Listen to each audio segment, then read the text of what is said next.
Ma feuille est posée sur la table, j'écris depuis plusieurs heures. Je crois pouvoir tenir un truc et dois en parler à mon producteur. Ma musique doit me faire vivre, je n'ai plus aucune alternative. Si j'y arrive pas cette fois-ci, je préfère mettre fin à ce que je suis. Je ne sais plus quoi faire d'autre, ça fait 2 ans qu'on m'a tout pris. Mon inaptitude au travail a vraiment bouleversé ma vie. La sécu m'a mis inapte à tout ce qui est manutentionnaire. Je peux pas aller dans les bureaux, mon intellect m'en empêche.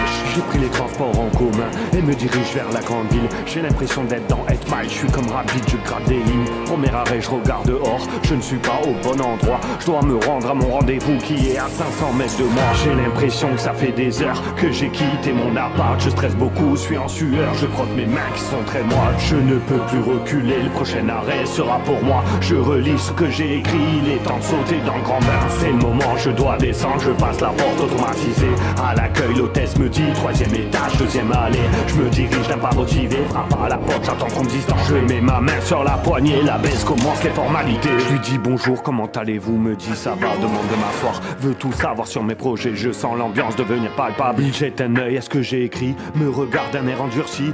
C'est avec ça que tu as l'intention de toucher un public ?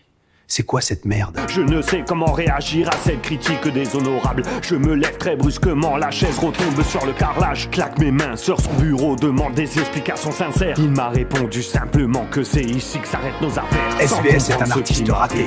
Bouquet final ne fonctionnera pas. Je reste droit et immobile comme si le temps s'est arrêté. Il se moque et me critique mais ça résonne comme un acouphène. J'essaye de le convaincre mais une musique j'en vaut plus la peine. Alors je sors du bâtiment, je suis perdu et fatigué. Je ne sais pas où je me suis planté mais ça ne doit pas m'arrêter. Je vais retourner chez moi, la nuit est déjà tombée. Plus de transport en commun, c'est sous la pluie que je vais rentrer.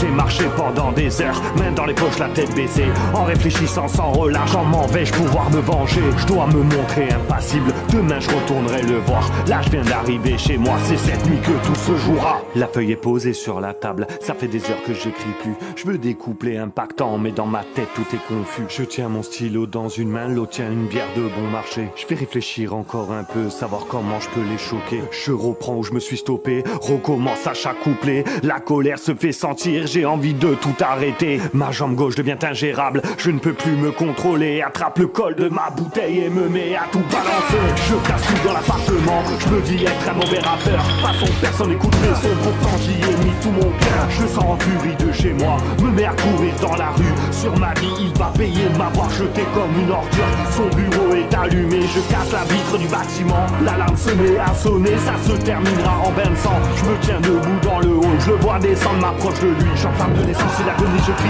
On finit brûlé, c'est la fin de la partie.